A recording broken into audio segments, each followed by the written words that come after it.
Hello, it's me again. Got some more recommendations for you guys. Apologies about the gap, but it's been a weird week. Been a weird couple weeks. Been out of the house a lot. I was out for almost 2 weeks. Out of the house, working a job. So yeah, that's kind of what's been going on. I guess I'll start off with a couple CDs. Mainly Volume 3 by Slipknot. My second favorite Slipknot record. First is probably All Hope Is Gone. I know, fight me. I think it's their best. I don't care. Very saddened to hear about the passing of Joey Jordison about a week or two ago, and ended up spending a lot of their catalog over the past few weeks. Yeah, that guy was one of my biggest influences and the reason I picked up drums, so pretty big shock to hear he just had passed, you know, like very young too, only 46. It's just not a good time to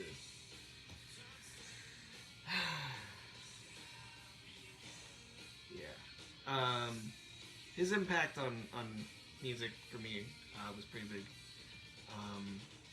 I watched the Disaster Pieces DVD when I was about 5 or 6 years old, and then quickly became obsessed for the remainder of that time. I had seen them twice with Joey. First time was with Paul as well at the first Mayhem Festival tour at Tinley Park.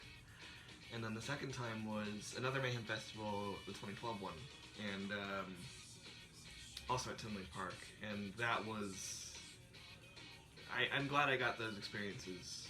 I remember them pretty vividly, so I'm happy to have those memories and have the music to come back to. It was funny, I was listening to a lot of Volume 3 in the car with my girlfriend the other day, and she's not a metal person at all, but she's actually kind of into the Slipknot stuff, which was kind of cool. It's like, man, this is great driving music. Like, yeah, I know. That's kind of what I've been listening to. I have a lot of, like, probably All Hope Is Gone is my favorite for a couple of reasons, but the main one being I just like the vibe of it. I like the shift in direction. I know that they all kind of hate the record, but I've always thoroughly pretty much enjoyed it, you know. It got good reviews when it dropped. I mean, I think that stands alone to show, like, hey, it's a quality album, you know? Like, it's not like it hit number 1, everyone's like, I don't know, you know, everybody was into it except for them, which is a shame, but it is what it is. Yeah. As far as, like, actual records, quite a few. I picked up We Are Not Your Kind the other day. Still into the Slipknot stuff. I actually got to this was a weird record to get into at the time when it dropped, because I was kind of on a fuck Slipknot trend. Like, I just got sick of their bullshit. I didn't like how they treated Chris, and how they just dropped him, and like essentially just kept him in court so long that he had to drop the lawsuit. I don't think we'll ever get the details ever, but I don't appreciate their kicking him out when he was asking, like, hey, am I getting paid right? You know? Not cool. I don't like that shit when that happens to bands. It's part of why I fell out of Ghost. So I was hesitant to really check this record out, but I like Jay Weinberg a lot. He's a really nice guy and an amazing drummer. And I heard enough good stuff about the record. I was like, morbid curiosity. I was like, okay, maybe I'm not as crazy on them quite the same. And I don't see them the same as I did when I was a kid. That's just gonna happen when you're getting older, you know? And so I did pick this one up on CD, and I really enjoyed it. Yeah, I think it's a really, really damn good record. I still haven't spun this all the way through yet, but what I have heard, it's a really good press, so that's nice. It's a double LP. Black vinyl. I know they did a bunch of colored presses, but I didn't pick up any of those. Slipknot's a band that, like, they don't really do a lot of represses of their stuff, too, ever. So I was kind of thinking, okay, if I do get this, I'm gonna hold on to it because they never really repress stuff. They do like the couple of batches here and there, but they don't really repress stuff. Like All Hope Is Gone is still out of print despite the reissue about a few years ago. Volume 3 never really got much of a vinyl press. It got the regular store day press and then the original press, but that's it. No reissues. Iowa never got a vinyl reissue, other than bootlegs. The self-titled one we've had for a little while now, but that was only about like a while after the initial presses, I think, if they even did any. I don't even know about the first record. And Grey Chapter also was kind of a similar thing where it's like, okay, we're going to do the initial batch, and then like maybe a couple color variants, but that's it. So I was like, okay, their stuff gets rare enough anyways, I might as well grab it. Because I like the band enough, you know. I'm over the hate trend. I don't agree with a lot of what they do or how they behave to each other, but I've got enough good memories with the music to warrant liking it. Yeah. Next up was Giogati, the triple vinyl press. Crazy gatefold. Triple gatefold. God, there we go. Yep. Just a ton of artwork. Crazy weird artwork on the sleeves and stuff. Very nice press. Very, very, very nice press. Very happy to pick this up. It's actually cheaper than the Slipknot press. It's like a couple bucks cheaper than the Slipknot press. The Slipknot press was actually kind of a little more than I would have expected, you know? And then, yeah, that's my favorite Boards of Canada record, but you've heard me gush about that one enough. Next is Sorceress, the Silver and Rosewood press. I quite enjoy this record. I think it's probably one of my favorites out of the newer stuff that they've put out. I really like the prog stuff. I'm not a huge prog guy, so I like the change in direction. And I like how they do it. I'm sure there's some snobs out there that'll be like, it's not true prog, but it's like, I don't care, I like it. I like it, I don't care. Yeah, I like the modern production on a lot of the prog stuff that they do. It just, some of it needs the polish, except when there's too much polish. Like in Cauda Venenum, way overproduced. Some people bitch about this one being underproduced and kind of sounding a little shitty, but the only issue I see with that, the only one that I really kind of see that issue on is the title track. But even then, it's a grimy song, you know, it's like, it's a Durngy, you know, Durngy song, you know, it's kind of heavier for their prog sound, and it's the one I got introduced to them with, because I saw them on the Sorceress tour, as I've mentioned, and despite Sorceress kind of being my introduction, Watershed was my more gateway record into their other stuff, because I heard the Lotus Eater and really liked it, so I was like, okay, I'm gonna check this record out. Yeah. After that was Pale Communion, the clear vinyl press, the October one. I like this record. A lot of people say it's boring. I like it. It's kind of mellow. It reminds me of Damnation a bit, you know? Not all the way, but quite a bit, at least. You know, I like this record a lot, and, you know, good press of the record. I listened to it in the stereo, and it was very nice. Yeah. It's not my favorite of their prog stuff. It's probably, I would probably rank it for like the prog stuff. Incauda is at the bottom for me. I just didn't like that record very much. Heritage, Pale Communion, Sorceress. I mean, I like Pale Communion more than I do Heritage, but they're about equal level. Some days I'm feeling Heritage a little more, but I kind of all over the map with their stuff as it is. Yeah, and then last was something I've been missing and been meaning to add to the collection for a long time now, is the Gone Girl soundtrack. Love the movie. And the press was shockingly nice. I see it doesn't go for very much on Discogs, but I listened to it on the stereo. Oh, this is very nice press. I would say pick this up now while you can. I would recommend it, like, especially while it's still kind of cheap. I know it's never really gone out of print per se, but you never know. If you like the movie enough and you like their soundtrack work, it's got some amazing cuts on it.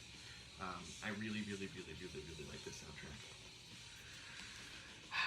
But I'm like kind of a nerd for David Fincher as it is, so it's like, of course I'm gonna get it, you know? Yeah. I don't like the cover as much. It feels a little basic, but it's got some gorgeous artwork on the inside. It's a gatefold as well. It's got some cool artwork there. Yeah. Good movie, great soundtrack. Yeah. It was like one of the first movies I watched with my girlfriend that she was like, her jaw just dropped by the end of it. It was ridiculous. Because like we don't really watch a lot of movies like that. Or at least she doesn't. I do all the time. And that was like the first one. I was like, yeah, this one's fucking great, right?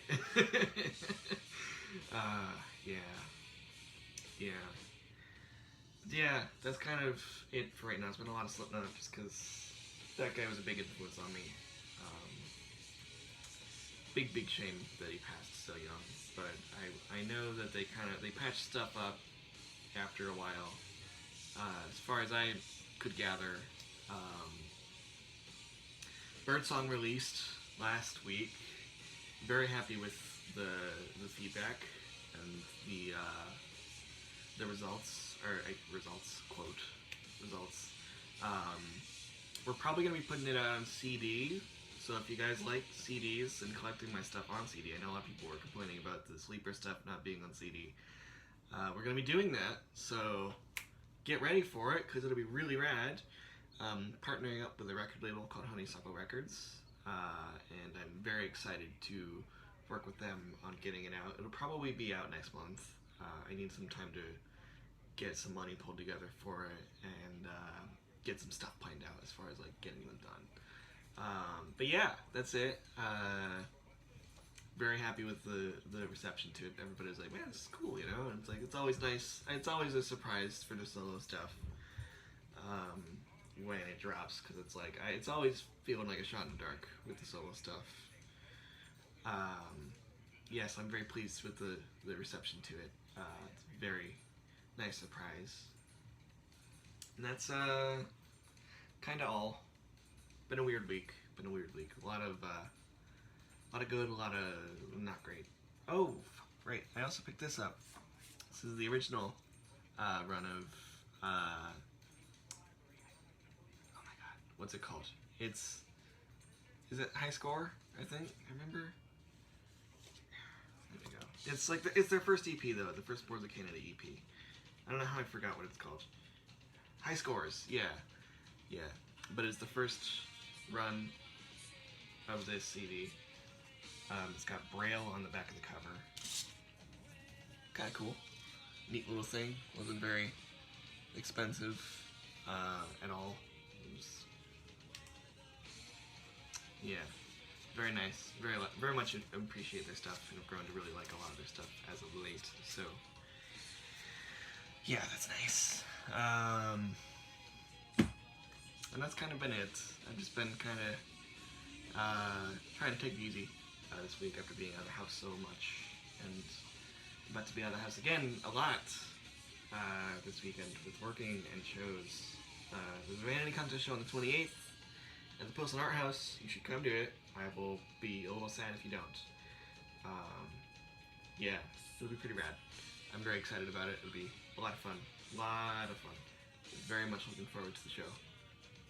We've got some really cool stuff kind of organized and how we're doing our Approach for Life things now. It'll be cool, so don't miss it. It might not be amazing, but you know, it's a first show back. It kind of feels like a first show all over again. So it could be really cool. It might be a train wreck. Either way, you'll probably still have fun. I'm gonna be there. I'm cool, right? And yeah, that's kind of all. Yeah, go to those shows. I'm sure if you keep up with me anywhere else, you know that I post pretty regularly about that stuff. So, yeah. And then speaking of like social media, I did leave Twitter. I just can't stand it anymore. It's not. I did not delete my account or anything, but I'm taking a prolonged break. So any of you people on Twitter that watch me here can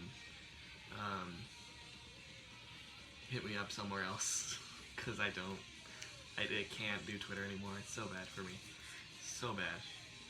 Yeah. But the Band and Kunta show is very exciting. I cannot wait to do that. I was rehearsing with Elijah earlier this week on Monday, and I'm very much looking forward to what we're going to be doing for this show, and showing him like a lot of the synth textures that I use, and like he finally got a MacBook, so we're kind of really in sync now as far as like working together on stuff, especially in person. So I'm excited to get that pulled together. It was funny because he didn't really know the kind of synth textures that I liked.